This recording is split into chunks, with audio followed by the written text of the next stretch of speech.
We never know where life will lead us or what may hinder us along the way. But while every day can feel like one big question mark, it doesn't have to. With the right insights, strategies, and solutions from Western and Southern Financial Group, together we can look ahead to leave the unknown behind.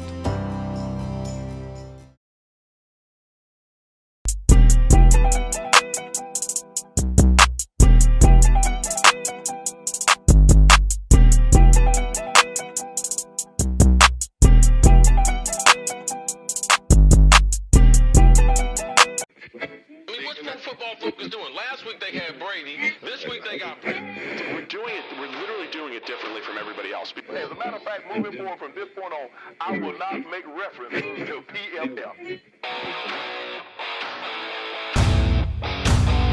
Do you not understand that they are that way because you're Joe Flacco? You just like to discredit things that people deserve credit for. That you can't possibly be expected to defend that. Talk about the game, Sam. So who cares about what people think about us? Yeah, I like football season, all the things that go with it.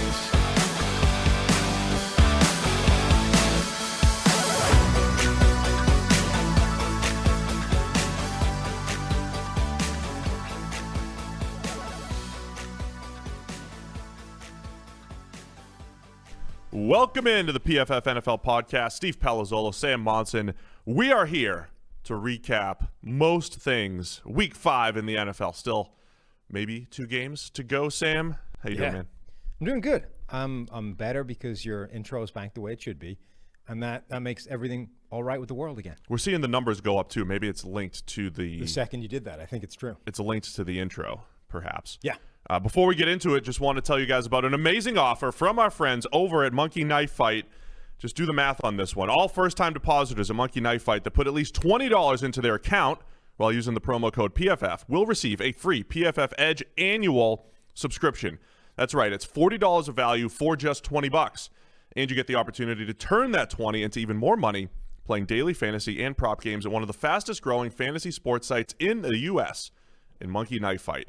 So go to Monkey Knife Fight, deposit your $20, use the promo code PFF, do it today, receive a free PFF Edge annual subscription.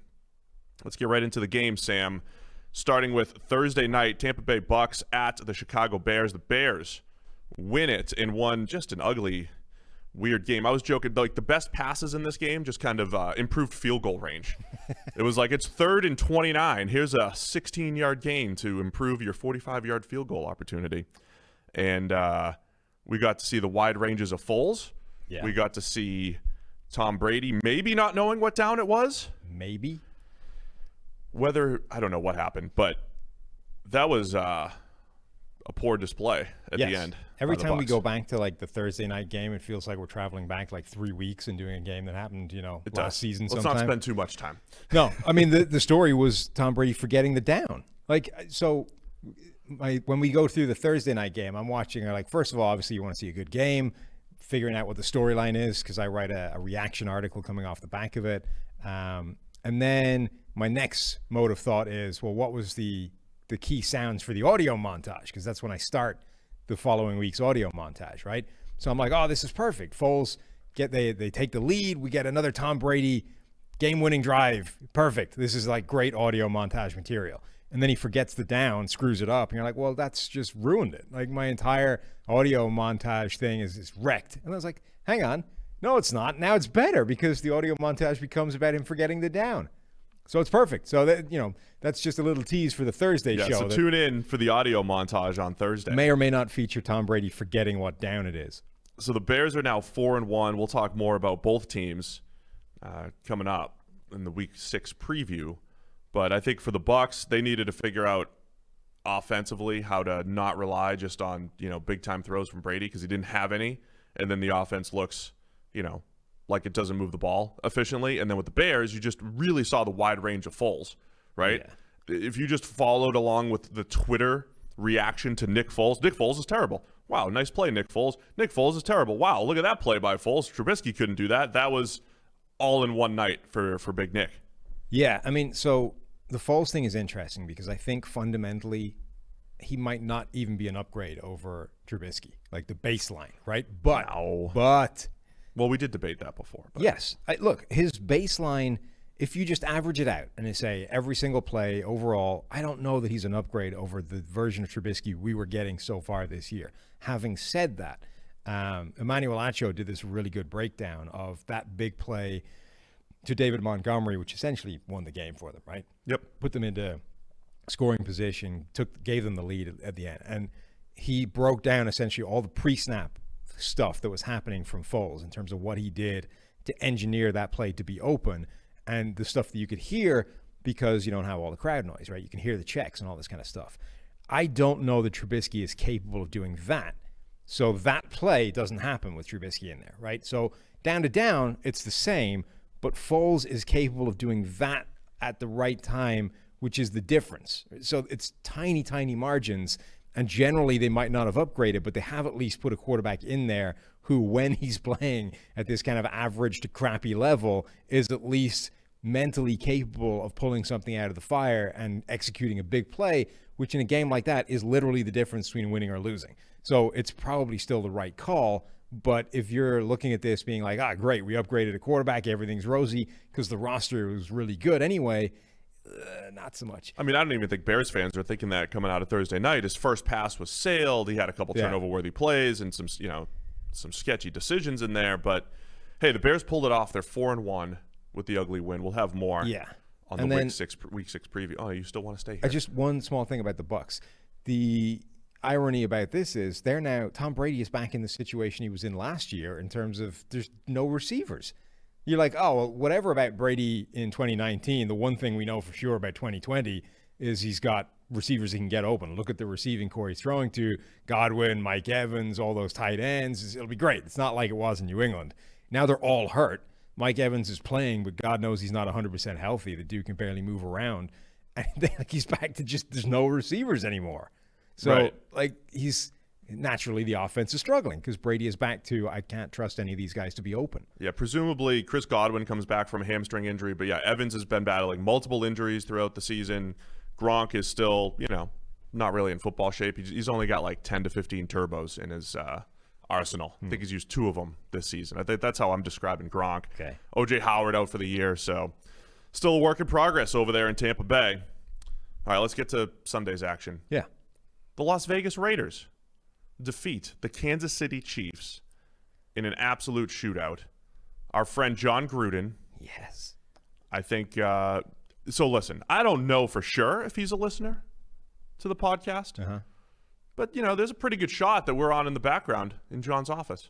Well, yeah, he likes to listen. That's why we have these long podcasts. John likes to grind in the office, to tape, and you need some background noise. What better sound than you and me as he goes through the film?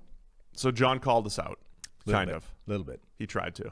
Let's listen. Let's listen to it, yeah. But, we threw it down the field today on some of the pro football focused statisticians will have to scratch their head. They're going to have to figure out, what did he really do that? So the interesting thing about this is this week generally feels a lot like confession, forgive me, Father, for I have sinned, because there's like a couple of things this week that I just did not see coming whatsoever. One of them was the Raiders beating the Chiefs.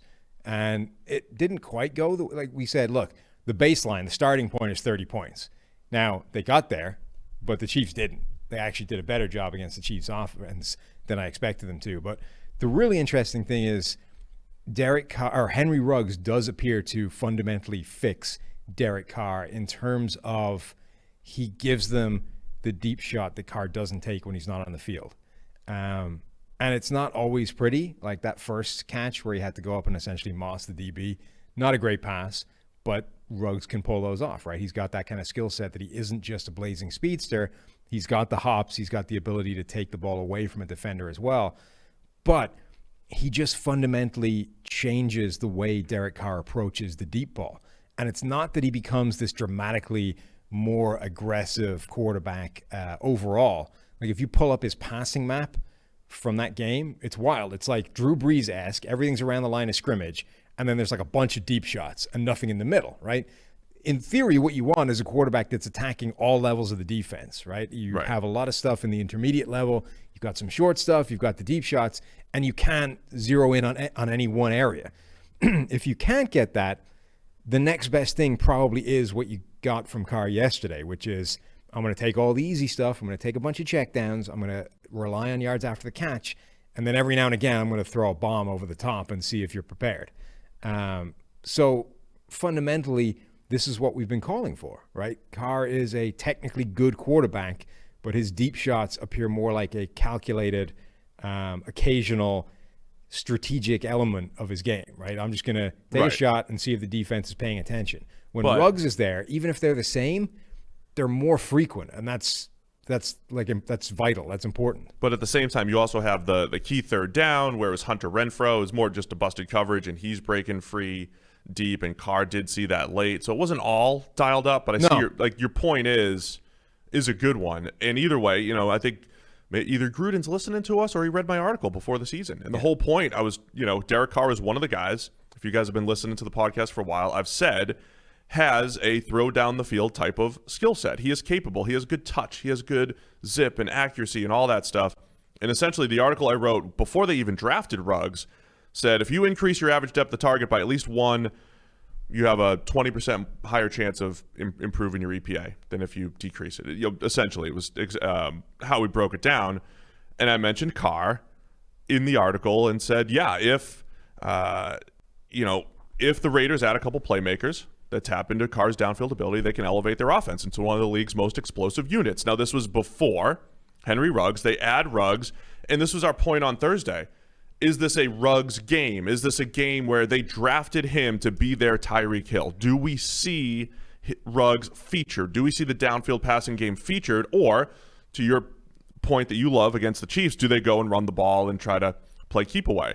Now, Ruggs only has 6 catches in the NFL, so let's not overblow this entire thing. But 3 of them are at 45-plus yards. He had the 72-yard touchdown. And to your point, we've always talked about the Deshaun Jackson factor. Does it open up everything else in the offense? And I do think it does. If Ruggs is there and Darren Waller as a pretty solid tight end threat, that's a good 1-2 punch for the Raiders passing attack. It was an impressive effort from them offensively. And this is what we said needs to happen if they're going to beat a team like the Chiefs, right? You can't go out there and just play this check down game against a team like that. And that was assuming you didn't do as good a job as you did on defense. But this was a massively more aggressive Carr in terms of those deep shots. Like those deep shots alone, he had more deep passing yards yesterday than he had in the 4 games before that combined, right? Like 219 to 155. So significantly more. This was a way more aggressive Derek Carr, even though the median pass would have been really low, like exactly where it normally is. But the mean is way higher. His average depth of target measured by the mean is 9.4 yards. It was the highest downfield. Highest he's had since Gruden took over, or it was right up until they were essentially running the clock out at the end. So it was the most aggressive just on a per play basis, the average, since Gruden took over. So this is exactly what we said needed to happen. Now, I don't know. I don't think it's fundamentally changed my perception of Derek Carr in terms of how he operates. I think he's still a technically very good quarterback, but I do think it changes his ceiling. Like if he's prepared to do this when Henry Ruggs is on the field, he becomes a top 10 quarterback because this was a missing element to his game. So I may be scratching my head in terms of I didn't think this was going to happen, but this is exactly what should happen if you want to be a successful team. Scratching your head? No, the Derek Carr shooting deep thing. You were scratching your head because that's what John said. That's what John said. Yeah. Can we talk about the other side of the ball, though? Yes. Because the thoughts. Raiders had, to me, I was trying to work out, all right, what are they doing to Mahomes? Because he's playing badly, and this is unusual. It almost seemed like all of Mahomes' best plays, not all of them, a lot of Mahomes' best plays come when, you rush, you flush him from the pocket, and then suddenly he's playing like Mahomes ball, right? And it's just running around, eventually heaves one 50 yards back across the field to an area that nobody's defending because you don't normally have to. The Raiders seem to most teams, the plan is don't let him do that, right? That's when he's at his most dangerous. The same thing with Rodgers. You don't really rush, because when you let him loose, that's when chaos happens and you're screwed. The Raiders seem to do it the opposite way, which is let's actually try and make him do that, but have linebackers basically primed to chase him the hell out of the pocket the second he breaks contain, and then flood everything, like cover up everything else behind that. So they would have this situation where they basically force him from the pocket in one direction, and then have the linebackers at the second level basically spying on either side. So the second he starts to come out of the pocket, those guys are sprinting after him to actually rush him into these decisions. So he doesn't just have all day to find some crazy pass that no one else can attempt. You have a linebacker chasing him down immediately and forcing him to do something like ill-advised. I think there was some of that. I also think that the Raiders did a good job of anticipating his pocket movement and making it. He did break the pocket a lot. I mean, the bottom line, my note on this is this was a Texas Tech game for Patrick Mahomes. He finished with 6 big-time throws, three of which didn't even count, which is part of the issue as well. Maybe one of the throws of the year to kick it off that got negated by a holding. We'll talk about that in a second. But Mahomes also had 4 turnover-worthy plays in this. Now, part of that's, you're playing from behind. You got to force some stuff, which they're not usually doing. But that has not been a part of Mahomes' game. As reckless as it feels like he plays sometimes, he does not put the ball in harm's way a whole lot. The last 2 weeks, though, he has 7 turnover-worthy plays against New England plus the Raiders. The last 2 weeks have been Texas Tech Mahomes. That, to me, is a little concerning.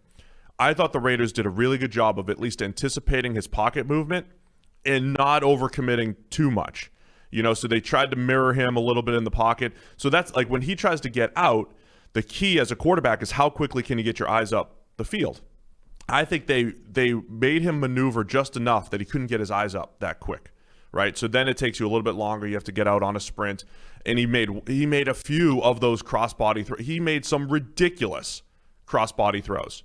One's dropped, others just not there. Another one, overthrow that should have been picked or whatever. So it was just a mixed bag all over the place. But I thought the Raiders did a pretty good job. From a Mahomes standpoint, though, I think he was just too aggressive in this one. There were plays when we always talk about the easy stuff. I break down quarterback in simple terms. There's the tough stuff and the easy stuff. The easy stuff isn't just screens. It's quick game and just first read stuff. It's just getting the ball out of your hands. Mahomes was not good at any of that yesterday. He was not taking a whole bunch of 5-yard gains on 2nd and 10, 5-yard gains on 1st and 10 when it was there. It was like he was going for the home run every single time. So I don't think he was seeing the field well. He was inviting pressure like crazy with his drops and the way he was drifting and all that stuff. So it was very Texas Tech-like. The easy stuff, quote-unquote easy stuff that Mahomes usually executes wasn't there. But he also had 6 big-time throws, and they scored a ton of points. And that first big-time throw was 65 yards in the air to Tyreek Hill. He threw it when Tyreek was at like the 20, threw it as far as he could to the perfect spot for a negated 59-yard touchdown, which was just insane. And then there was a pass later, too, where Mahomes sees Tyreek break behind the defense and then heaves it another 60-plus yards, and it was underthrown, which, of course, it was underthrown. He had to throw it 60 yards, like rolling to his left. It was a wide array of Mahomes. But I think the Raiders overall did a pretty solid job of discouraging some of the early stuff, or at least just creating indecision so Mahomes was coming off those first reads. Yeah, I mean, first of all, I hate when those like amazing plays get chalked off by a holding call. It's just such a kick to the teeth. Yeah, and so Mahomes' grade is going to end up pretty good in this game. Yeah. This is the opposite of what we had been saying about him. He could play poorly and the stats are pretty good. Like, he had so many negated good plays that the grade's going to be better than people expect, maybe based off the stats. I think just a huge part of this game was what the Raiders managed to do when he was on the move. He was 5 for 13 when he was scrambling. Yeah, right? And listen, 21 of his 50 dropbacks were outside the pocket. Right. Either by design, but most through scramble. That is an insane percentage. Yeah. So 5 for 13, but more importantly, a PFF grade in the 60s, right? And just at the low end of the 60s, 60 point something. Since the start of 2018, when he's been scrambling, his grade is 90, right? So his completion percentage is higher. His everything is higher. He's usually phenomenal when he does that because he has time to pick the pass, find a guy that nobody is covering because you can't for that length of time and in those places, and hit him. But the Raiders did a really, really good job of figuring out where he was going to move to and close very quickly on him and basically force him to pick a pass that wasn't good. It didn't always work because it's just a difficult thing. You can't cover all those They did things. a good job with that. And he did make a couple of big-time throws in those situations, but he was dramatically less efficient than he normally is. That's usually where Mahomes absolutely kills you, and he didn't in this game. I thought the Raiders just did a good job again of creating indecision. They almost disguised that they were spinning their safeties pretty much every single play. Some sort of we're starting single high, we're going to too high. I mean, they were doing a pretty good job of all of that. And when they rolled to too high a lot, and when you face a too high, too deep safety looks, the underneath stuff is generally open. You can flood the underneath zones, but the Raiders also did a nice job of mixing up man and zone. I think there was more profit to take for Mahomes that he didn't take. So I want to credit the Raiders defense, not because everything was covered all the time, but I think they created enough indecision in Mahomes so that they could make enough plays. It's a shootout. His average depth of target, by the way, on those scramble plays was 19 yards. Like at some point, take a shorter shot. But he had one. I mean, he has gotten away with it. He has one interception on the season. He has gotten, and it was on fourth down. It was a misread, but it was on fourth down. But man, he has gotten away with a ton of passes over the last couple of weeks that should have been picked, including one that was in the end. He threw one up right to Trayvon Mullen in the end zone, and Mullen tripped and should have picked it off. So, man, any thoughts on it?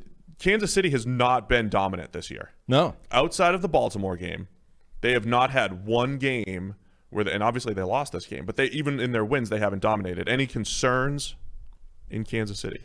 I mean, this game I think was concerning. More late in the game, the Chiefs, when you put them in this double-digit hole, it's almost where they're most comfortable in that offense, right? Where Mahomes can just go out there and say, we're passing every down, I'm going to get this done.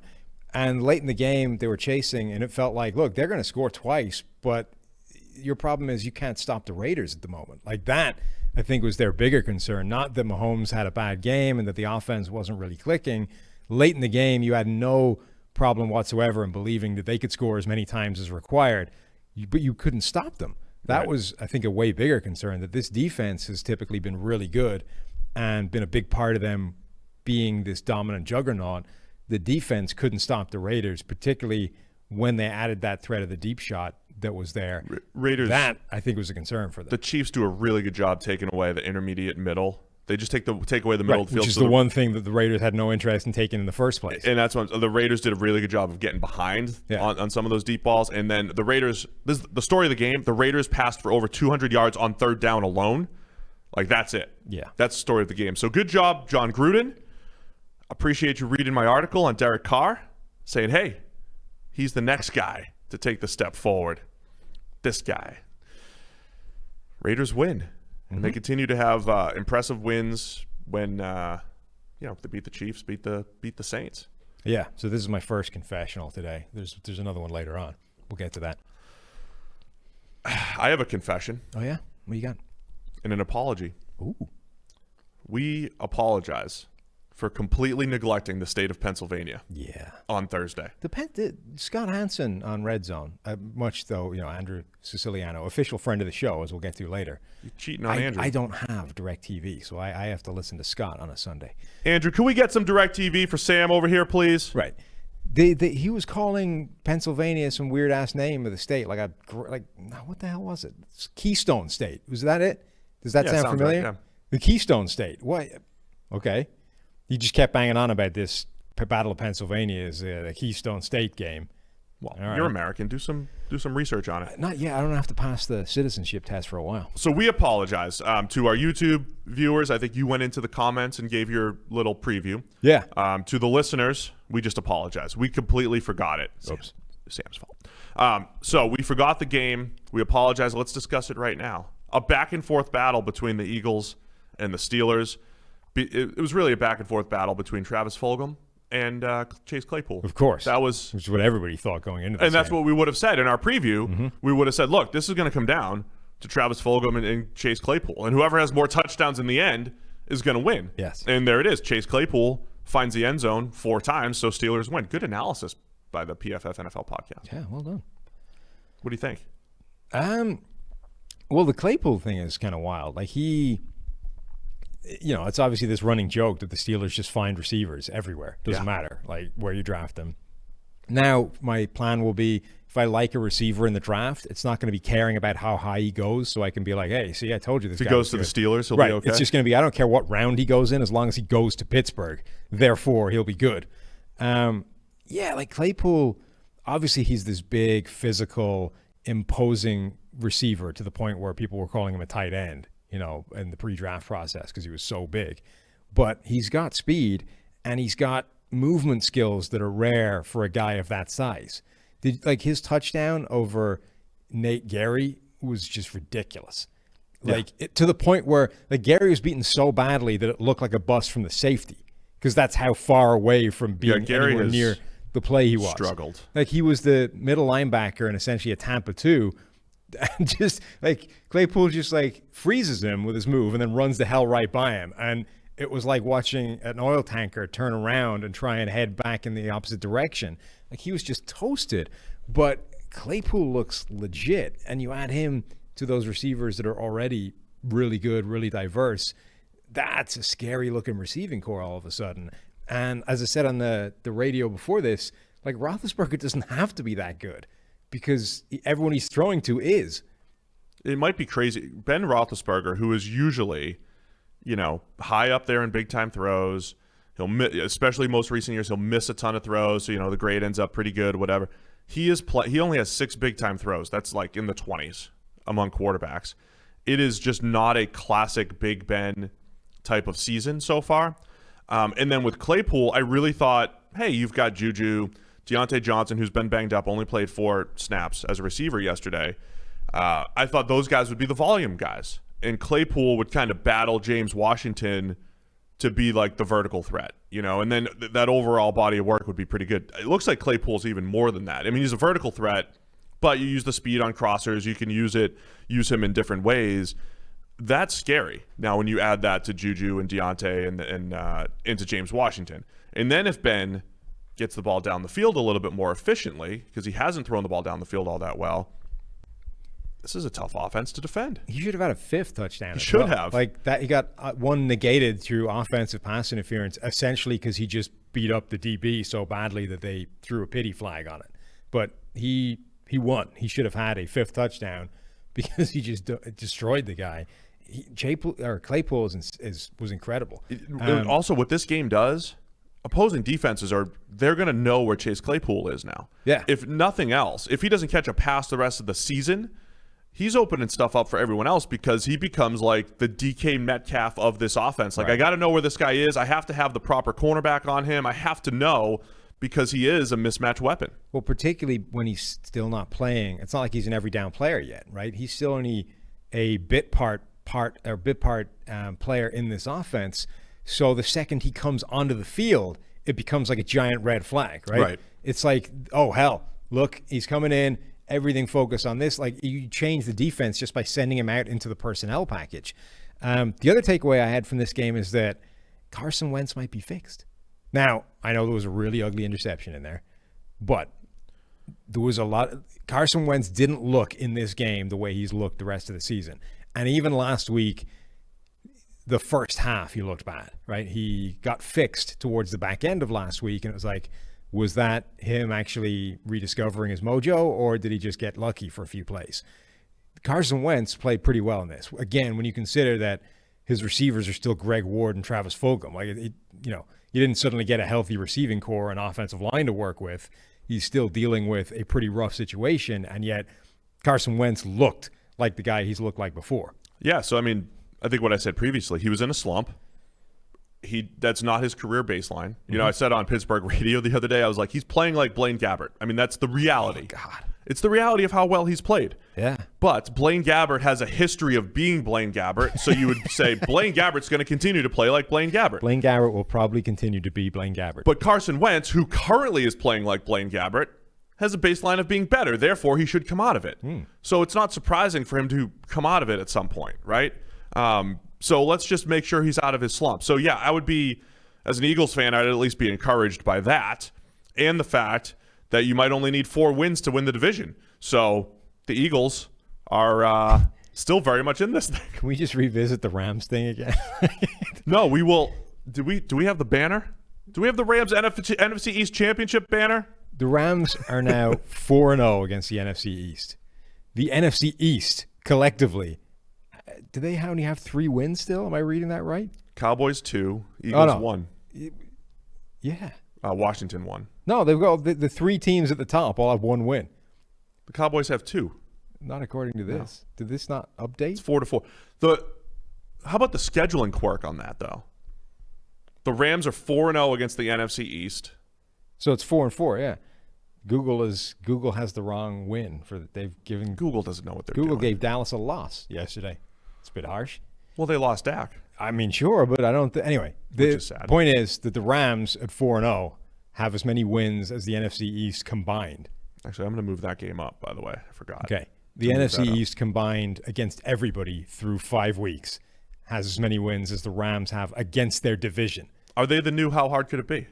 The NFC East? I mean, this is wretched. Like, who the hell was I asked? I was talking the radio this morning. It was like, are Dallas still, like, is their season sunk because they have Dak? And the answer is no, because this division is wide open. The same thing is true for the Eagles. Like, Carson Wentz has been playing like Blaine Gabbert for the first month of the season, and they're first place in the division with a record of 1-2-1. Like, this division, I mean, people talk about 500 winning this division. Like, 6-10 could win this division. There's a tough balance when you're analyzing football. There's a tough balance between taking in new information and what we call our priors or whatever, but like the bigger body of work. The bigger body of work for this Eagles team, especially when they get guys healthy, is that they should be pretty good. Carson Wentz should be at least a mid-tier quarterback, right? And they shouldn't be this bad. So in that sense, they should be getting better. So you want to, but on the other hand, the new information is they're all depleted. Wentz was playing horribly, so how much better will he get? And, you know, the defense has some issues on the back end. You tried to sully the good name of Jordan Mailata yesterday by pointing out that on one particular play he got whooped by Bud Dupree. Yes. I would point you to Jordan Mailata's exceptionally average grade and say that as a former rugby player, that's a pretty good job. That's good. He'll have, 4 or 5 pressures surrendered by the time the grades come out. PFF Elite, Premium Stats 2.0, if you guys have it. He's played all right. For an offensive line that is wrecked by injuries, he is not a problem. Yeah, I therefore term that a success. Good job. Bud Dupree absolutely whooped him on that. It was sack, ugly. Though. But I said that we should only, it's only right and proper and fair that we redress the balance and we give Jordan Mailata an end around and run it right at Bud Dupree the next play. No, that I agree. But you can't be biased. Like when George Fant was getting whooped, you weren't like, well, he's pretty good for a basketball player who never played football. You made fun of George Fant. He's American. Like, he grew up with the game. Yeah, but he played like 12 snaps in college. It's osmosis. You've seen it happen. You understand how it works. Jordan Mailata was running over people playing rugby. He'd never seen the game before. Overall, though, the Steelers pass rush did get after. It didn't feel like it, I don't think, as a Steelers fan, if you're a Steelers fan, and it doesn't feel like their coverage grade coming into the game was 20th. Last year they were 5th. I think, again, the caveat of coming in saying, hey, our defense is great, we're going to be okay.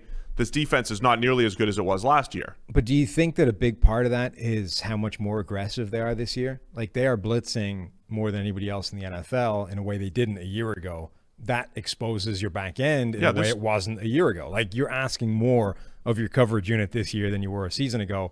Therefore, it's not grading as well. There's something to it, but it's also a team that, when TJ Watt's out there and feeling pretty good, and Bud's not a terrible pass rusher. He's at least reasonable and somebody that they account for. And then the interior they don't need to be blitzing like that. So that's right. I mean, that's almost a separate thing, though, in terms of like, why are they doing it? But I think that explains what's happening. Like, their coverage unit isn't as good as it was last season because you're hanging them out to dry more than you were with on the basis that you're pressuring more. Either way, so they're a team too. You would say maybe that the defense is still capable, and with the emerging offensive star that is Chase Claypool and the guys that they have there, Big Ben still there. I mean, Pittsburgh's one of those teams that they're going to be scary for the rest of the AFC, I think. You know, a couple matchups with Baltimore, and it's going to be a pretty heated AFC, I think. And the fun thing is that the teams that we thought were sort of untouchable have each taken a knock, right? Baltimore got their ass kicked by the Chiefs, and the Chiefs just lost to the Raiders. Like the two teams that we thought were head and shoulders above anybody else. Right. And then it was who joins them. Does Buffalo get into that? Does Pittsburgh get into that?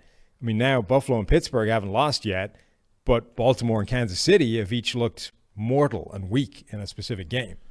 Well, let's get to the Dak stuff. The Giants and the Cowboys. The Cowboys pull it off. The Giants showed signs of life offensively. Thank you, Dallas Cowboys defense.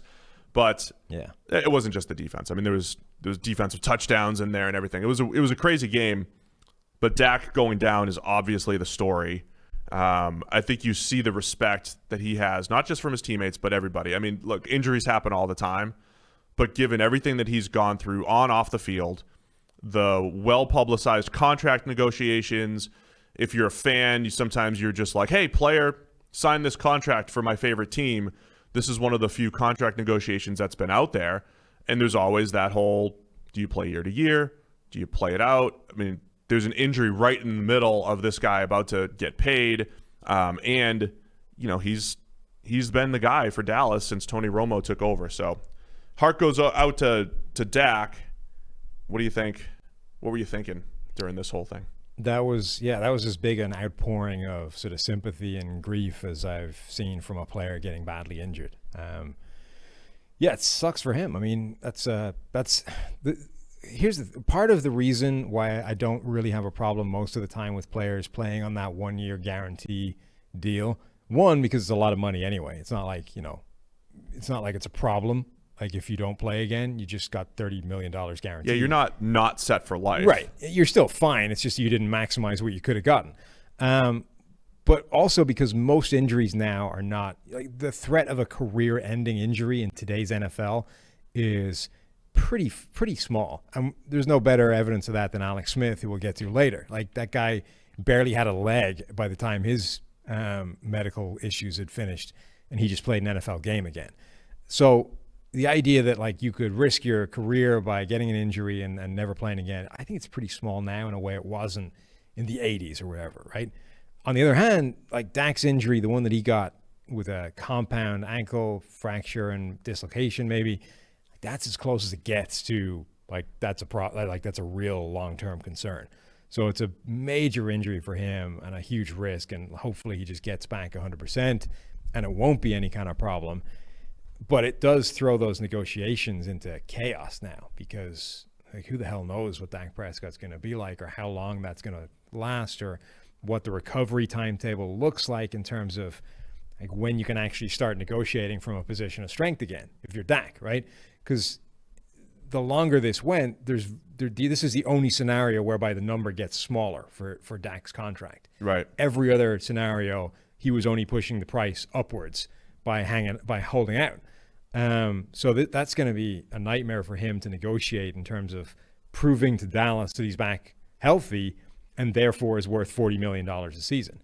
And then the other element of this is why Andy Dalton is there, right? He comes in and look, everything that rang true for Dak still holds true for Dalton. You have one of the best receiving groups in the NFL. Offensive line is a problem. It was a problem for Dak as well, but you've got places to go with the football, and Dalton is able to get them there. Yeah. We saw even in the second half that he was able to put the ball where it needs to go, give his receivers a chance to make a play, and late in the game in particular, it was Michael Gallup making the plays, but like they can win games with Andy Dalton, the quarterback. Yeah, just to finish up the Dak thing, highest grade of his career, 86.2 right now. It's kind of how he started out last season too, but he's played better the last couple of years after a bit of a lull, 2017 and 18, that has paired up with the supporting cast improving, and I think that's the biggest key for Dallas right now. I think they'll still have an efficient passing attack. This is the best group of playmakers Andy Dalton has thrown to since 2015. His 2015 season is like one of my the examples that I use over and over again. Hey, you can grab Andy Dalton and pair him with 3 or 4 good playmakers and get good passing production. That's what they have in Dallas with Amari Cooper, with CeeDee Lamb, who, by the way, CeeDee Lamb is emerging as a middle-of-the-field threat. Yeah. And, contested catches and yak ability. that's interesting to me because I saw him as like the purest outside receiver in this draft. But he's been good there. And then Gallup, we saw what he could do. You know, you chuck it up to him, he can make plays. I mean, that is 3 legit playmakers. Dalton also has one of the quickest releases in the NFL historically. Yeah. He gets rid of the ball. So he will probably be able to protect an offensive line that is completely depleted now that Tyron Smith is out for the season. Lyle Collins out for the season. Dalton, now he needs a good offensive line. We saw what happened in Cincinnati. But I think for the most part, he gets rid of the ball quickly enough to protect them a little bit. Well, or he needs a receiving core that's so good at offsets. They get open. They got to get open quick. Yeah, yes. Which they can. So, yeah, I want to underscore the idea that, look, we hope, obviously, Dak Prescott comes back 100%, and this is as routine an injury as it Correct. can be. He gets, surgery went well, he gets recovered, and he becomes long-term starter there. Rooting for Dak here. Right. But I don't think Dallas's season is done because Dak Prescott is done. I think Andy Dalton is a capable starting NFL quarterback that can still win you games given the situation around him. Yeah, I completely agree there. The Giants are playing some teams tough over the last couple weeks. Daniel Jones and that, I mean, they're going to have some decisions to make. Dude, that fumble was so bad. With the Giants. How do you not see that coming? He looks like he's trying to fumble a little bit when he's maneuvering the pocket. But Jones is getting more into, putting the ball in harm's way like he did last year a little bit more. Early in the season, he was playing a little bit better than the stats would show based off our grades, and it has been a rough situation for them there. But Giants got some work to do. I mean, I'm with you on Dallas. I think they still have to figure it out defensively and make some more plays there. Yeah, but they should still be in the mix in this. How hard could it be? NFC East, right? Particularly as I say, 6-10 could win that division. Dallas is their biggest problem right now is not the fact that they lost Dak Prescott. It's that defense still can't stop anybody. Like, you turn the New York Giants into the best offense in the NFL. Like, that is your issue. You can't stop anybody. So every game has to be a shootout, and now you're in a shootout without your quarterback. So the defense, they need to figure out some way of turning that around before you go anywhere. But this division is going to be wide open to win for a long time because nobody is stepping up. Quick break to tell you about our friends over at Pristine Auction. This whole episode is brought to you by PristineAuction.com. Check out the daily auctions with $1 starting bids on over 8,000 football items, all up for auction. Pristine Auction guarantees authenticity on every product, so use promo code PFF for $10 off your first invoice. And right now, we're currently giving away a signed Jerry Rice jersey. This is awesome. So go rate and review the podcast wherever you're listening. If it's Apple, you just go make the review. Rate it 5 stars. Yes. That's the rule. Mm-hmm. And we'll be choosing a winner next week. So leave us some sort of social media handle or some way of contacting you. Email if you want to put it out there. But some way of contacting you, and we'll pick a winner for a free Jerry Rice jersey. Sam's number 2 receiver of all time? Sure, more or less. Behind Randy? Yeah, obviously. I mean, you can't have anybody other than Randy. Yeah. All right, let's get to the Indianapolis Colts and the Cleveland Browns. You're 4-1 Cleveland Browns. There is a buzz in Cleveland. Can you believe it? Like, people are through the roof. I'm happy for Browns fans here. The last time they were 4-1, Bill Belichick was the coach. Scott Pioli had hair, as he tweeted out last night. The first season of Friends was on TV. 91? Wasn't it 91? 94. Or was it 94? Yeah, that's when Friends came out that year. Yeah. First season of Friends. There was a whole bunch of stuff they threw up on the TV late in the game, and that's the only one I can remember. I was going to go through the list, but I can't remember what the rest of them were. Also in 1994, shout out to the North Reading Little League Giants. We won the championship that year. Yeah. My buddy Mike, game-winning homer. Huh. Man, 94 was a good year. Yeah, it was a good year. I can't believe that one didn't go up on the TV. Well, we'll put it up. We'll get a graphic. Can we get a graphic, please? On Mike hit a 3-run homer. Mm-hmm. Mike has never hit a home run in his entire life. And all of a sudden, boom, home run in the biggest game of our life when we're 12. Anyway, The Cleveland Browns, as I was joking yesterday, this felt like Phillip Rivers and Baker Mayfield taking turns trying to throw the game away. Yeah. Rivers ultimately won that battle of throwing things away. But here's the thing. Rivers, as much as I've been defending him, kind of look. You've got LaRaven Clark is trying to block Myles Garrett the entire game. Yeah, Rivers knows that. He was playing like Baker last year, where Baker's like, I got Greg Robinson in my blind side. Let me just make sure he's blocking his guy. That's what it felt like the whole time with Rivers. And then, Rivers throws the pick six where he's late to the flat. He wasn't even under pressure there. He felt like he was under pressure even when he wasn't, and he just chucks it late to the flat for a pick six. He's got the safety in the end zone where, again, like it was he ended up getting hit, but it was kind of in pressure that he was responsible for. It was a little ugly for Phillip. Yeah, but LaRaven Clark against Myles Garrett was one of those matchups that can kill a game all by itself. Yeah. It was a drive early on where it was like bank to bank to bank plays where Garrett's just around and wrecking it. Like if you don't figure, he was having no help early in the game. Like if you can't anticipate that that's going to be a problem, and after maybe like the first one, be like, all right, we thought we'd give it a shot, but no, we need to deploy plan B, right? The chip blocks. Like they were just letting him go one-on-one, and you can't block him. Like that's Myles Garrett out there, and you're LaRaven Clark. How do you think that's going to go? So, yeah, that was a major problem for them.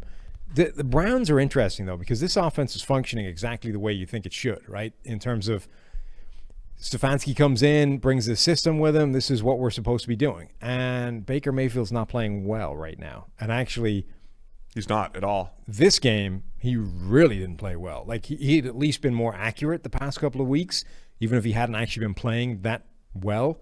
But he wasn't even accurate in this game. It's like every pass, except for one late on where he showed a bit of touch, he sort of plays like Fitzpatrick in terms of it looks like he's trying to throw his life force into every pass, right? Just bullets flying left and right. Like, dude, you don't need to put everything into every pass. Dial it back a notch. Like that might be, as we go back and we're trying to think, what did we miss in the evaluation process? Was that part of it? That he doesn't have the full array of throws? I mean, it wasn't like he would throw deep post but like the pure touch pass, like Marcus Mariota came out. I don't think he had great he was a touch thrower, but he didn't have great arc on the ball. I don't know if Baker's missing a couple throws from the bag or if he has just resorted to, I want to chuck it. That's the thing, right? Because the problem with Baker and the what do we miss thing is that rookie Baker was really good. Like rookie Baker looked like the complete package. You had everything there. The tools were all there. Everything we saw in college translated immediately to the NFL level. You're like, hey, we nailed it. Right. And then like year two, it fell off a cliff, and now we're sort of figuring out where in the middle he's going to land. But the guy playing now is not the guy from his rookie season. I don't know if they fundamentally broke him last season, but Baker Mayfield now is not the guy that he should have been or that he should be. And that's what's weird to me is that, like, if you had told me that 5 weeks through the season, all these things for Cleveland's offense would be functioning, right? The system would look great. Odell Beckham starting to look like old Odell Beckham. Jarvis Landry is a bigger part of the offense. The run game is fantastic. The scheme is functioning and getting people open. I'd be like, oh, Baker's grade is going to be back where it was in his rookie season. He's going to be 80 plus in PFF system. He's not even in the ballpark. Like, he's nowhere near that. And everything around him is better. That is not just concerning, but it's also weird. Like, I don't understand why he's not a better part of the system. The system did a nice job. The play calling, the play action game did a nice job of creating a lot of open throws early in the game. But again, down the stretch, Baker hasn't really had a clean 4-quarter game in a long time. A couple weeks ago he played all right, but like there hasn't been a clean one in a while. And down the stretch, he's throwing some risky passes essentially when they're winning, right? Yeah. So that I think is also part of the concern. It's just taking care of the football when you're supposed to be, taking the throws that the system gives you. Yes, I don't know that. I've got some concerns about the way he's playing, but they're doing a nice job of playing around it. The running game's been solid. I want to credit the Browns linebackers, who I can't remember if I had him 31st. I think I had him 31st in the preseason rankings because the Rams were just so bad on paper coming in.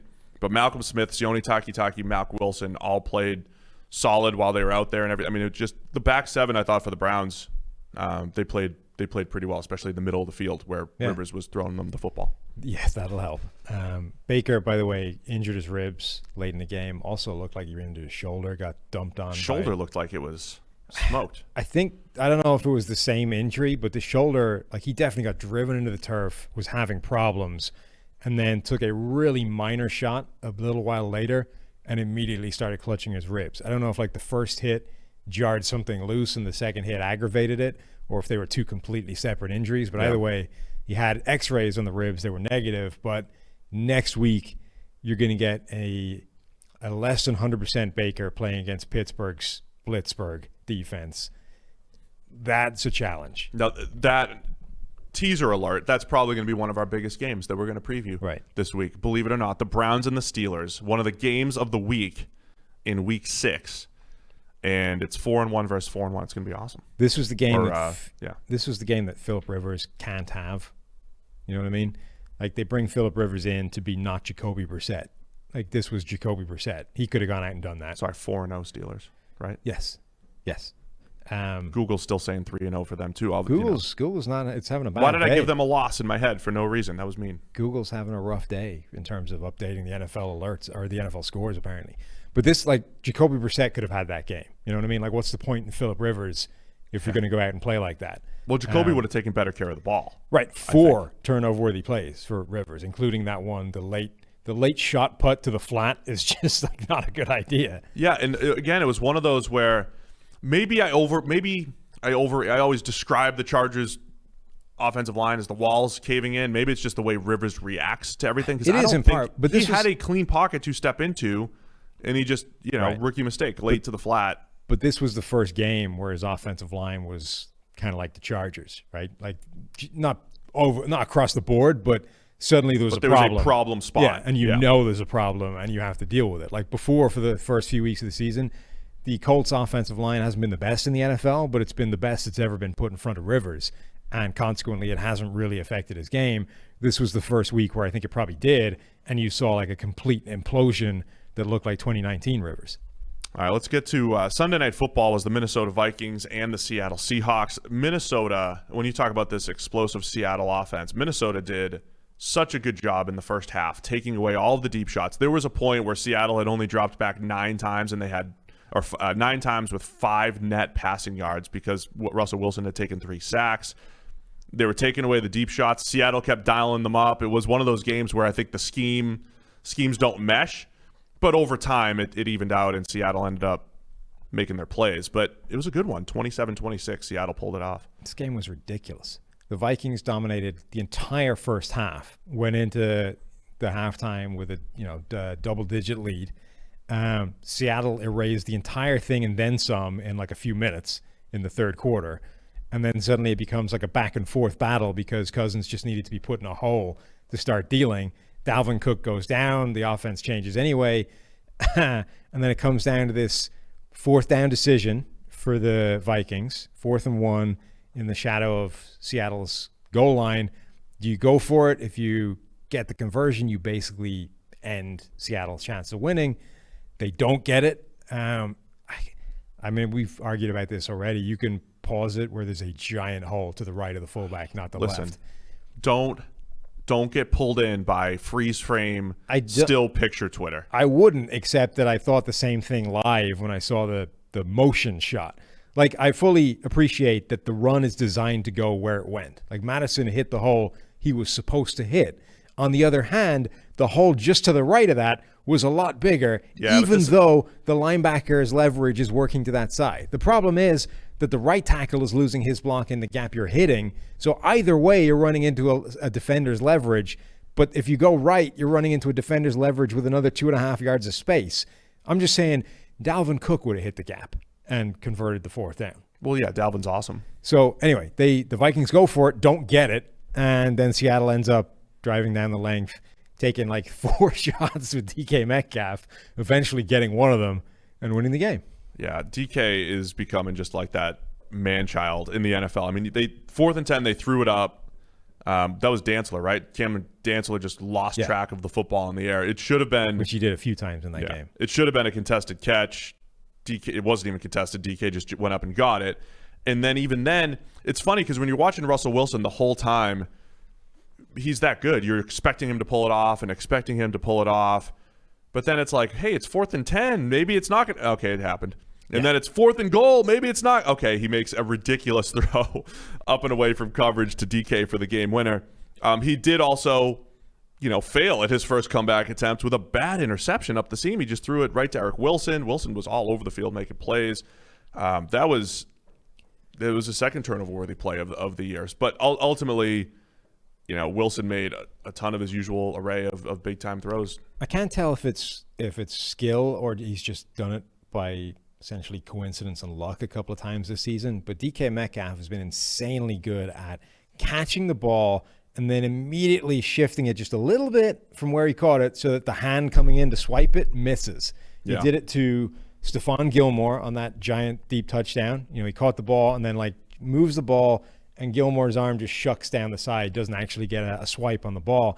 And then he did it for the touchdown right at the end. He just catches it, moves it just a little bit. So was it Anthony Harris? Doesn't get a clean shot at the ball. It's incredible what the margins are. It's not, I thought initially it was strength to avoid the contact, but it isn't. He's subtly moving it just before the hit comes and avoiding the shot from the DB that punches it out. Now, it didn't always work. He got Mike Hughes punched one out that could have easily been a touchdown a couple of plays before that. But it's insane how good he's been at doing that. That was really close. I would have given a touchdown for that. Yeah, the first near touchdown. Anyway, it was an exciting game that we weren't expecting, or maybe you weren't expecting. The rain game too. There's always a little bit of rain in Seattle a couple times a year. Well, also it's raining. It's the Minnesota Vikings. It's Mike Zimmer. You expect them to come out and run the ball 98 straight times. But the first drive, it was passing. They come out slinging it left and right. Then they go to the run game, having established the lead. And then later on, they get back into it by it was bizarre.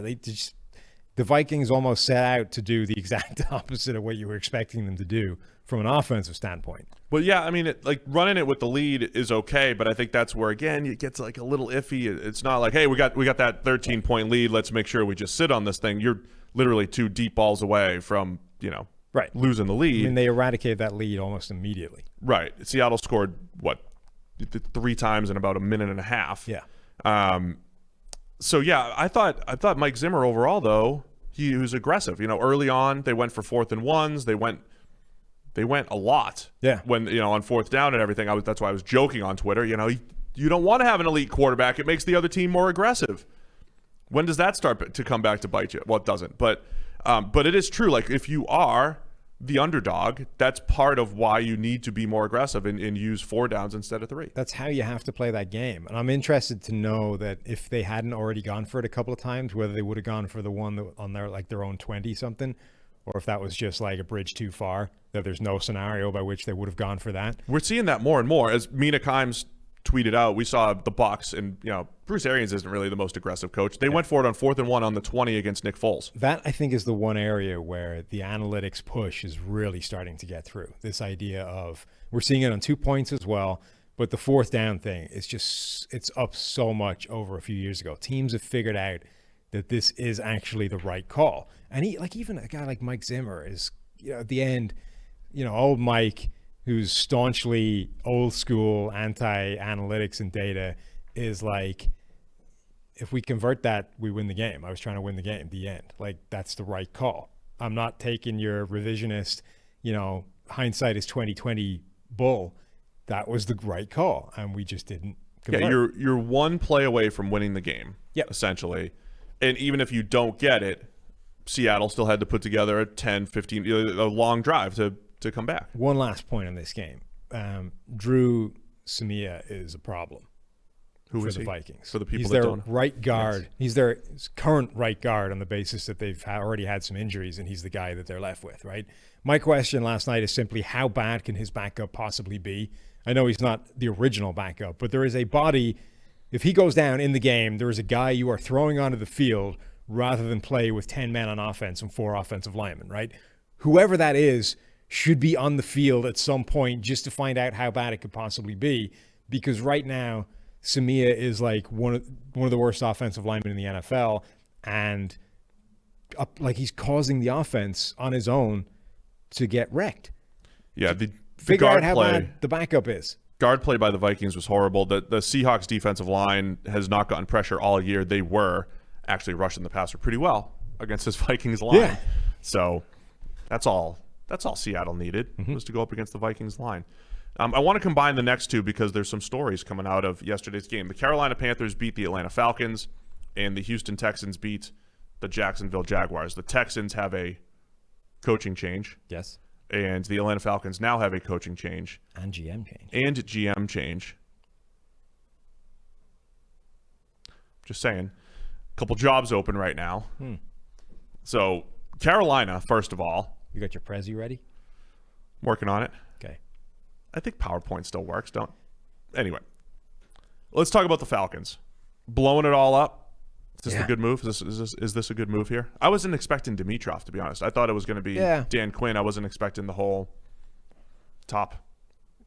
The Quinn part, I think, was inevitable, right? I mean, this has been a mess. Yeah. And it's one of those messes that, where's the turnaround? Like, this is not getting fixed anytime soon. This is headed too far down a bad road, so let's blow it up and start over. The Dimitrov part is interesting, but I guess they just felt like this is too fundamental a change. Let's just clean house and start over. I don't know. That's the wrong idea, to be honest. I mean, this team is a disaster right now. For the Panthers, I keep coming back to, man, they shouldn't be this good on paper. Now, I was on Carolina radio a few weeks ago, and they were like, how bad is this Christian McCaffrey injury? I said, they might be better because they're going to pass more.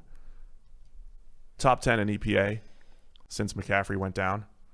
Our friend Trent Dilfer is still saying, impressive job by the Panthers. Imagine what happens when Christian McCaffrey gets back. I understand the sentiment, but it's not as bad as some of the things that were said last night about Dak Prescott's injury. Oh, gosh.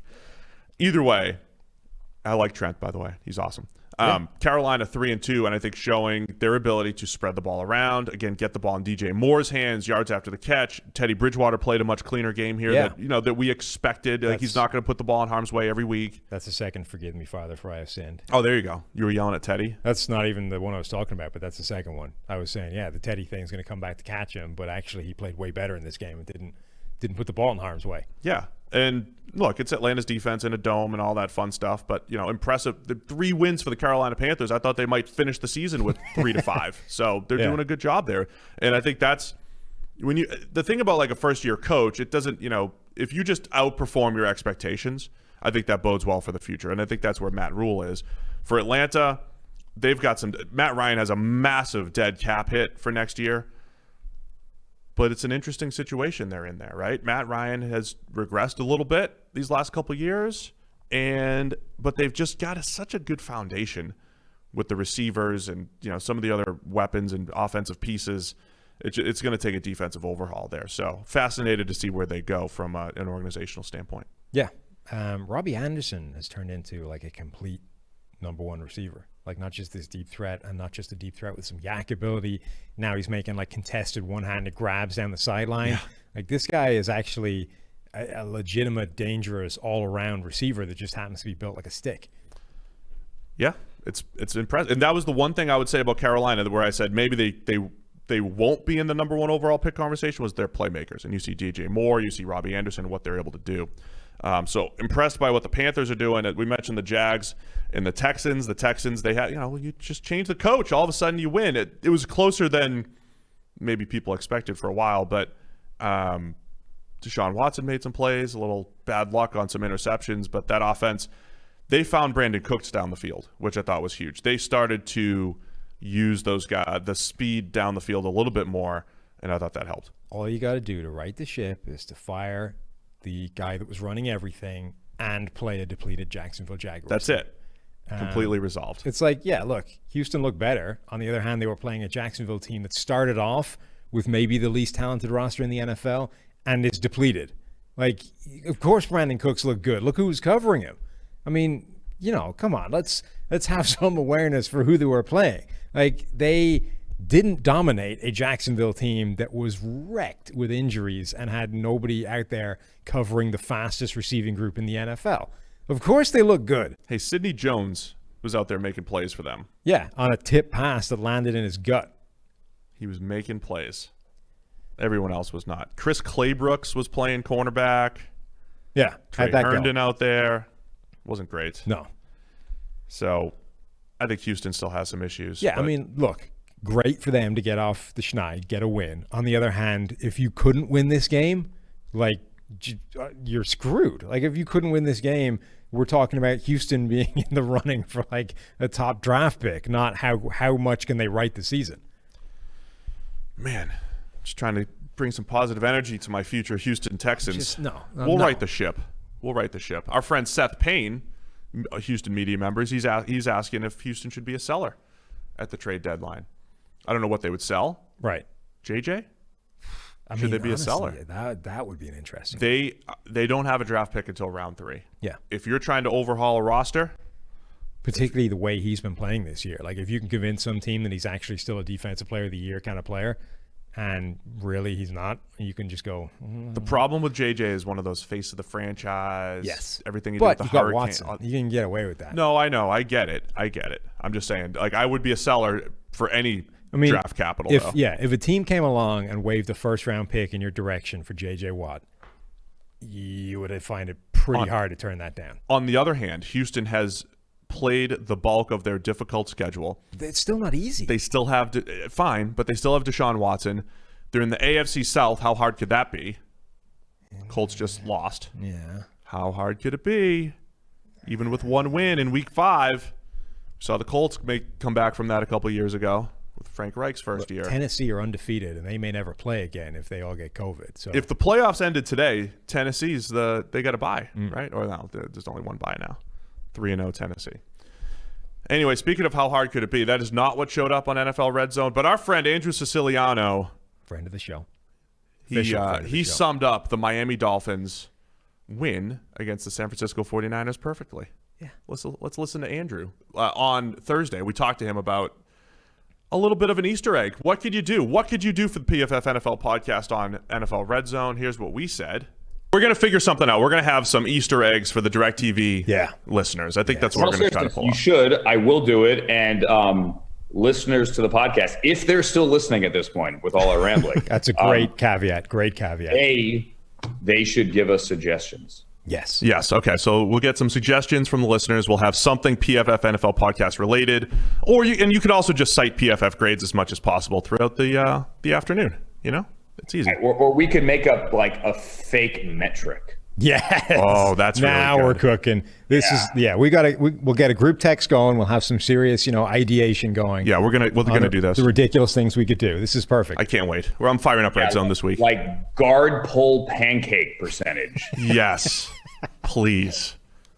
Make sure all your spotters know to keep an eye out for the guard pull pancakes. Yeah, and we'll make that happen. Particularly if it's like a wide receiver on the play. Yeah, totally. This is going to be great. Get out of the way.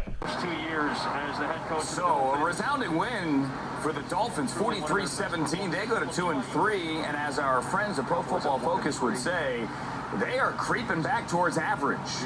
So are the 49ers, for that matter, now at 2-3. And if you're wondering, yes, that is an advanced metric. Thanks, Andrew. That's why he needs to be on the show more often. So we going to send him something else for next week? So we can get more things on TV? Yes. Awesome that he did that, by the way. Yeah, that is fantastic.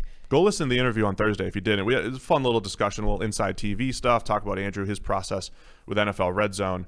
But the Dolphins destroy the 49ers. This is my other forgive me, Father, for I have sinned, because when we were previewing this game, I was like, I don't understand why this line is only 9 points in San Francisco's favor. And I was like, oh, yeah, because they don't know who their quarterback is going to be, right? Nick Mullins had a disaster. C.J. Beathard, Jimmy Garoppolo is still working his way back from injury. It's like, honestly, it doesn't matter. Like any of those three, they should be covering 9 points against the Dolphins, and they get absolutely wrecked because Jimmy Garoppolo, who should have been their best quarterback, goes out there and plays a disastrous game. And then they end up benching him for his own safety, claiming that, look, the ankle clearly wasn't 100%. Let's drag him back to the bench. Kyle Shanahan was very much protecting him at the end of the game, saying, yeah, he was playing banged up. He doesn't normally throw the ball like that. It wasn't the same guy. Yeah. Remember when Garoppolo was coming back from his knee injury before last season? He had that Monday night game where he was like 1 for 5 with 2 picks. And that was after throwing 5 picks at training camp, and everybody's like, oh, Garoppolo's a I mean, it felt like that he doesn't play injured very well, apparently. Yeah. Really not well. So I don't know how much you chalk that up to the injury, and you're like, hey, he's got another week to recover. He should be okay. But, yeah, that was concerning. Look, I expected some regression from the Niners this year. I wasn't expecting Miami and Fitz to whip it around the yard on them and absolutely dominate. Jimmy Garoppolo, PFF grade in the 20s. CJ Beathard comes in, and without a team playing prevent defense for a few drives, doesn't actually look very good. He struggles. And on the other end of the scale, you've got Ryan Fitzpatrick out there just dealing, notching himself another PFF grade in the 90s. Like, Fitzmagic dude, that guy's career is insane. He was crappy for a decent period of his career. And then late in his twilight years, grows out the giant badass beard and starts slinging around 90 grades with bad teams like it's nothing. He wasn't crappy. He was gunslinger. Crappy. He was in the 20s. He ranked in the 20s. Early in his career, he was crappy. Now he's in the teens. He's played like a quarterback in the teens the last few years. But with a bunch of 90-plus grades. Oh, yeah. The high-end games are stupid. And we need to, he has more Foles-type games than, we than Foles does. Yes. We maybe overrate the Foles game. I got to look that up. I'll look it up for the next pod. How many 90-plus or like 88-plus games has Fitz put up the last few games? Because that's, once you get into like 86, 88, that's pretty elite territory for a game grade for PFF. He's got a ton of them. There are just some games where he's on. Cornerback Brian Allen had a game to forget for the Niners. He just kept getting picked on. So my analogy of, Kyle Shanahan being Rembrandt, and it doesn't matter what you give him it doesn't matter what you give him, he's able to create a masterpiece. Turns out that if you leave the masterpiece alone and unguarded, like a toddler can just walk in there and like stomp all over it and destroy it. That's what's happening right now, is that apparently he's found things that are bad enough that can destroy the masterpiece while he's not paying attention. And the analogy continues. So rough one as the Dolphins, both teams creeping back toward average in different directions. Thank you, Andrew. But Miami, like if they get Fitzpatrick playing like that, they can do damage. Like the defense is not amazing, but playing that level of man coverage is awkward. Volatile. For teams. Volatile. Yeah, and it's awkward unless you have a phenomenal receiving core that will win like pretty much every rep, right? If you don't have that, it's not easy to play a team that's going to play aggressive man coverage constantly. And then if you're able to actually have a quarterback playing out of his mind on the other side of the ball, like Miami isn't bad. I love Xavier Howard's stat line. This is the most Xavier Howard season right now. He's got 5 games. He's got 3 coverage grades under 60. Mm-hmm. But he now has 2 grades over 84. Those are really good, including the interceptions. In his 2 best games, he hasn't given up a catch on 7 targets. So in his best game, Xavier Howard does look just like Richard Sherman. The problem is it really shows up 4, 5, 6 times a year. But I mean, it's just awesome. That's just what Xavier Howard is. He had one of his good games. Yeah, the 49ers need their secondary healthy, which is their big problem. Like Brian Allen was bad, Jamar Taylor was bad, Richard Sherman has been injured, isn't back yet. They just need those guys on the field. Speaking of Richard Sherman, you can hear him every week on our friend Chris Collinsworth, his podcast, the Chris Collinsworth podcast. It features Richard Sherman every single week, some of the best NFL football discussion, off-field discussion. I know you've been a big fan. Not that I haven't been, but you've been a big fan because you came into this anticipating this is amazing. Chris and Sherman, 2 guys who love the game, see it differently, see it intelligently. So it's a pretty good mix. Yep. The end. Yeah, it is. I agree. I concur. I endorse this message. I approve of this message. That's all I wanted from you is a little approval. So go check it out. Download and subscribe to Chris Collinsworth podcast. Again, we told Chris we'd help him get this thing off the ground. No, it's really good. It's really good. So go check it out anywhere you're listening to us or anywhere you listen to your podcast. All right, what else do we have here? I lost the my Alex page. Smith game. Yes, that's what it was. Dude, Great story, Alex Smith man. Came back. I mean, that's a story. The field. I've never really appreciated before because my kid is 7. But, sending them out into harm's way on a regular basis and just looking at it like hoping they don't destroy anything. When you were watching Alex Smith play, it's like, oh, that's great. He's back on the field. Like a round of applause for Alex Smith. What a great story. Comeback player of the year. Give it to him now. And then it's like Aaron Donald is jumping on his back. God, Like stop. his second drop back. Dude, his first sack was literally giving Alex Smith a piggyback, or giving Aaron Donald a piggyback. Yeah, that guy barely had a leg a while ago, and now you're carrying an extra 285 pounds on your back. Yeah, it was uncomfortable because I know his leg isn't what it was. It's, back and healthy. But, man, it felt like I just don't want Alex to take a hit. Yeah, and the weird thing is, so Kyle Allen goes down with a head, gets smacked in the head, apparently passes whatever like concussion protocols or HIA in rugby, head injury assessment, passes whatever it was required to pass to get medically cleared to go back out, but it was a coaching decision to keep Alex Smith out there. And Alex Smith was getting murdered. He had got sacked 6 times. Aaron Donald is just in his lap every 2 seconds. Like, at some point, I mean, Alex Smith may be better equipped to protect himself than Kyle Allen is. On the other hand, he also had 17 surgeries on his leg and might have less of himself to protect than Kyle Allen. Yeah, and Alex was never really the best at. He had a quick release, but he always took way more sacks than he should have as a game manager. So that was always a part of it. And then how much has he actually practiced? How many reps has he gotten in camp? Because Dwayne Haskins has been the starter. Kyle Allen has been the backup. They didn't have preseason games. Like, how many live action plays has Alex Smith actually had since coming back from injury? Average depth of target this week, the bottom 2 are both the Washington football team. Alex Smith, 5.8, and Kyle Allen with 2.0 average depth of target. It was a rain game, trying to protect those guys. It was ugly, whatever was going to happen, but God, it felt uncomfortable watching Alex Smith out there. So the Rams take care of business. They go to 4-0 in the NFC East. Yeah. And just, wow, what a story. Alex Smith coming back and playing football. Looks like Kyle Allen will be back as the starter. Jared Goff is playing quietly really well. They were given a ton of Kevin O'Connell's the offensive coordinator there, and they were giving him a ton of credit during the broadcast. And when we've talked about the McVay offense in the next iteration, Kevin O'Connell is one of the guys that probably deserves credit here. Yeah. And it's just been also Zach Robinson, obviously, who moved out of the QB room this year.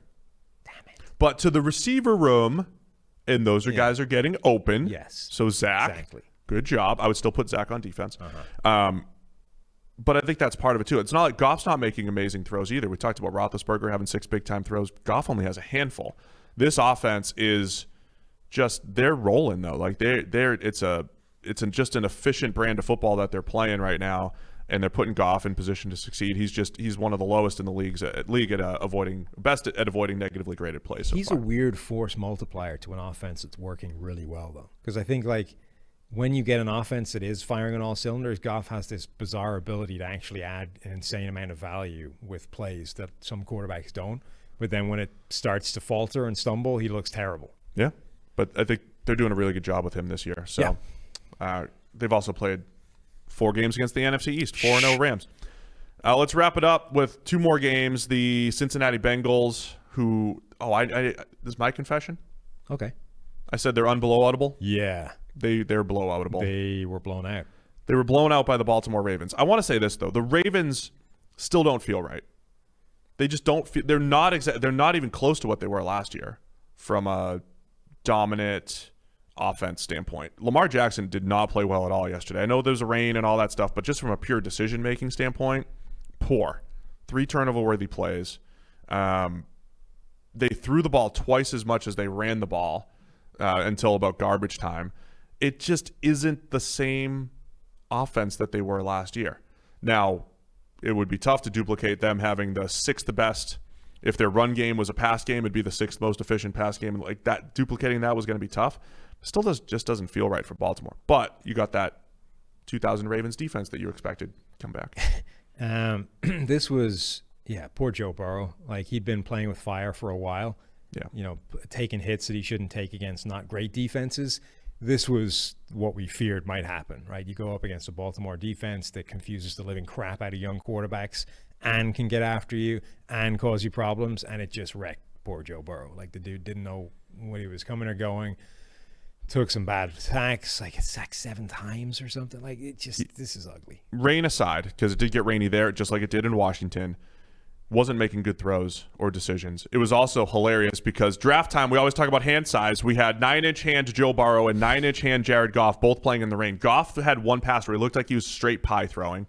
It looked Rivers like he was just, it actually got there. So I'm going to go back and rewatch the tape for the 9-inch hand guys. We don't all have freaky foot-wide hands like you. I can throw. Your hands are so absurd you can't grip a football properly. I can throw. Discovered at the start of this video if you're watching on YouTube. Don't assess my grip. A lot of buzz around our hometown of Cincinnati that AJ Green is upset. He was upset on the interception, and he said, "Trade me," and people are reading his lips. We might need to get our friend Paul Dana on here to unlock. Oh, not to read lips. Okay. No, not to read lips. Just to unlock the real story with AJ Green. But either way, I view coming into the season. I said, look, give him a few weeks with Joe Burrow. You're probably not going to compete. Maybe you will, but ultimately, AJ Green's best value to the Bengals is probably as a trade piece. And with so many receiving cores and just so many injuries around the league, do you want to grab another injured player? But the upside of AJ Green for a contender right now is huge. Is Should it? Be on the trading block. I don't know that anybody wants any part of AJ Green. I think the upside of it is great. But he looks done. Like Yeah, that's his problem. Like he's getting upset because he's not a big part of this offense. But the reason you're not a big part of this offense is because you can't get open anymore.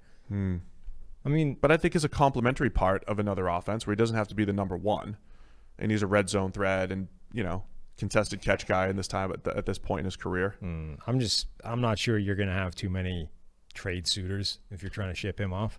By the way, Arizona and the Jets are the last game, but are we underrating or underappreciating Larry Fitzgerald at this point in his career? So many other receivers that are not named Jerry Rice just can't make it past 33, 34, 35 years old. Yeah. And Fitz isn't great right now, but he's still playing and efficient.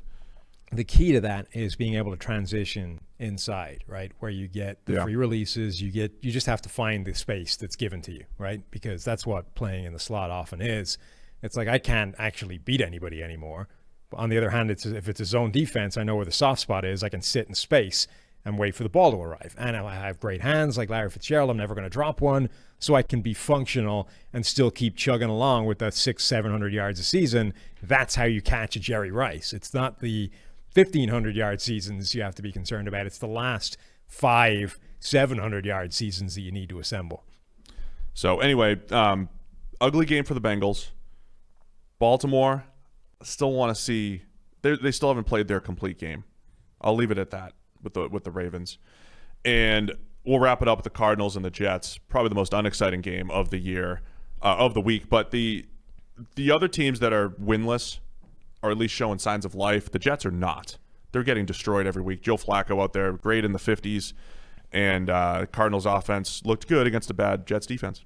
Yeah, which about sums up this game. Like the question we had going in, and basically the only question is, can the fact that the Jets are able to stop the run aggressively up front impact what the Cardinals do and mess with Kyler Murray in the way that the game before did?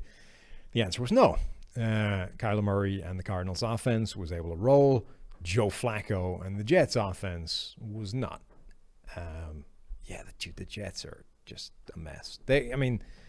This team is on track for the number 1 overall pick. Other teams are in contention, but nobody is like committing to it the way the Jets are in terms of just depressing, awful play. Any bright sparks they have been injured. Like they're have been Jamison Crowder. He is the bright spot there for the Jets. He pretty much was their entire offense with over 100 yards on 9 targets. So, yeah, not great for the New York Jets. No. That'll do it, man. Is that everything? Do we forget anything? I don't think so. If we did, it's your fault because you did the document. If we did, you'll get into the YouTube comments and give your analysis. So that's it. Week 5, we still have Monday Night Football, Chargers Saints. We have a full preview on the YouTube channel, plus the Tuesday Night Football, right? And Tuesday Night Football with the Bills and Titans. Those previews are in our preview podcast, so go ahead and listen to that if you missed it originally. But Week 5, mostly in the books. We'll be back here Thursday. Do we have Will Brinson this week? Is that what I saw? I believe so, yeah. Will Brinson from CBS Sports, I think, will be our special guest. I'll check my calendar, but I'm pretty sure we got some pretty good guests lined up we'll see if maybe he can give us some sort of Easter egg drop somewhere too. Future Hall of Famers on the way. We do? Yeah. Yeah, we do. Oh, wow. So check it out. PFF NFL Podcast. Bringing in the guests in the coming weeks. Thanks to everybody for tuning in. We'll see you on Thursday for the Week 6 preview. Thanks for watching the PFF YouTube channel. And if you want to subscribe, all you have to do is push the button. Don't forget everything you get. A little fantasy, push the button. A little green line for the gambling aspects of the game, push the button. College football, push the button. The YouTube channel from PFF.